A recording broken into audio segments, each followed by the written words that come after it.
as being, nothing to do with Christianity. It's Catholic, and what Catholic means is universal. So it actually has no association to any form of religion or any form of spirituality. It just means a word that describes a universal. And universal is obviously relating itself to the power and control that it has on an exponential scale. So it's a universal Roman Church.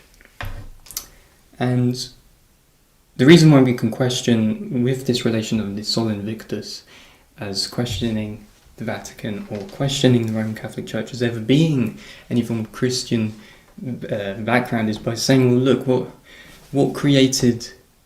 what made mainstream the Christian religion, and that was through Constantine the Great.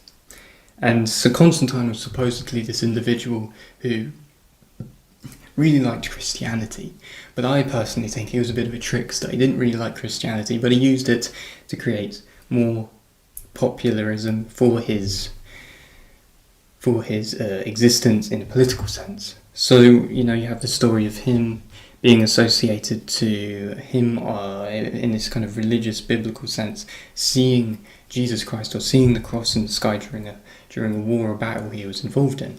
He made Christianity be the mainstream religion for the Roman Empire, right?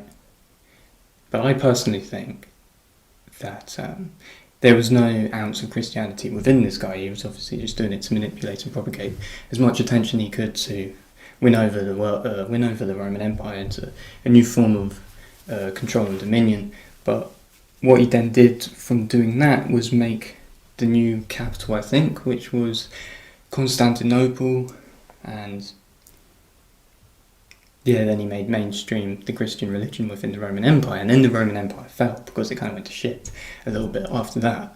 But the reason why I question the Christian basis of the Roman Catholic Church is because, well, one, Constantine, if we look at his actual, if we look at the Constantinian arch, which is outside a couple of steps away from the Colosseum in Italy, which is supposed to represent him as a personal entity and all the things that he shrouded himself with. There is not 1 ounce of Christianity in that arch. If you actually look at it, there's not 1 ounce of it. The only religious, spiritual element of demonstration on that arch, on the Constantinian arch, is that of Mithraism. And Mithraism was a kind of like a pagan secret society cult during his times. There was no touch of Christianity on the Constantinian arch. And another thing that indicates this is that there was a statue behind I think it was a bronze statue or some sort of statue that was existent behind the Constantinian arch. There was actually an emanation, basically, or a copy of him, his face, Constantine, on the image of Apollo riding a chariot. And that's clear paganism, because Apollo has got to do with the entire pagan spectrum of religion. It's got nothing to do with Christianity. So he was secretly probably a pagan. Therefore, everyone else associated to him in the background or in the secret, shadow government or whatever the systems that he was controlling and perpetuating through behind closed doors was probably pagan, of this Mithraism